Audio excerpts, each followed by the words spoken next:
পরিস্থিতিতে আমরা এই রকম দুঃসময়ে আমরা দুর্জনদের চিনতে পাই। এটা যদি স্বাধীন দেশ হয় তাহলে এরকম স্বাধীনতা আমি চাই না। আমাকে আমার পরিচয় দিতে বলা হচ্ছে, আমি দেব। আমার পরিচয় যে কি সেটা বলে দাও তো, খুব সহজ না? আমার নাম লায়েকা বশির। আমি এই বিশ্ববিদ্যালয়ের একজন প্রাক্তন শিক্ষার্থী এবং এখন ইউনিভার্সিটি অফ এশিয়া প্যাসিফিকে শিক্ষকতা করছি। কিন্তু একটি বিশ্ববিদ্যালয়ের শিক্ষক হিসেবে নয়, একটি বিশ্ববিদ্যালয়ের প্রাক্তন শিক্ষার্থী হিসেবে নয়, একটি পরিবারের সদস্য হিসেবে নয়, কারোর মা হিসেবে নয়, বোন হিসেবে নয়, এই সমাজের এমনকি নাগরিক হিসেবে নয়, এই রাষ্ট্রের নাগরিক হিসেবে নয়, আমি বিশ্ব মানব। একজন মানুষ হিসেবে এই পরিস্থিতি কেউ কি মেনে নিতে পারে? এমন পরিস্থিতিতে আমরা এই রকম দুঃসময়ে আমরা দুর্জনদের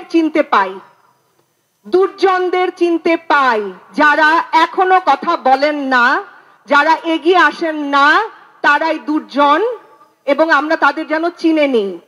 প্রতিটি সকাল শুরু হয়, প্রতিটি সকাল আমার ধারণা শুধু আমার নয়, আপনাদের সবার শুরু হচ্ছে দুঃস্বপ্নের মতো। একটি রাত কাটানোর পর সকাল কেন দুঃস্বপ্নের মতো শুরু হবে?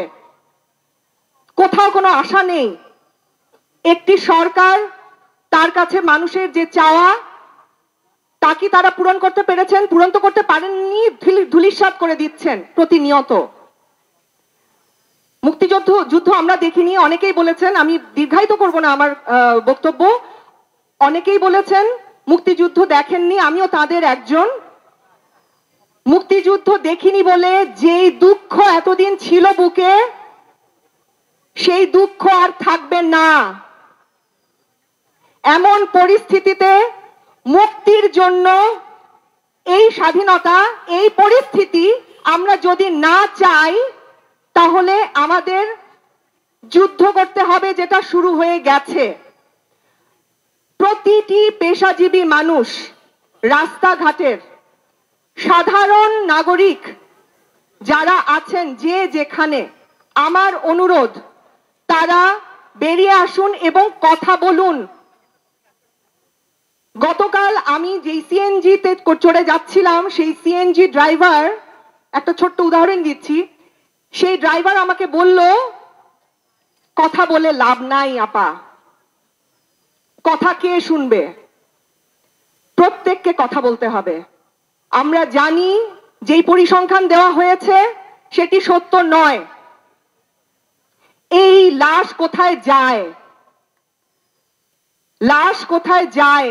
আমার প্রশ্ন এটাই। আমি এখনই শেষ করছি। চিকিৎসকরা এগিয়ে আসুন, আমরা আমাদের ব্যক্তিগত সোর্স থেকে জানতে পারি হাসপাতালগুলোর কি অবস্থা। আইনজীবীরা এগিয়ে আসুন, শিক্ষকরা এগিয়ে এসেছেন, কৃতজ্ঞতা, আরো এগিয়ে আসুন। সাধারণ পেশাজীবী মানুষরা এগিয়ে আসুন, যার যার জায়গা থেকে এগিয়ে আসুন, আমাদের কেউ দমিয়ে রাখতে পারবে না। ধন্যবাদ।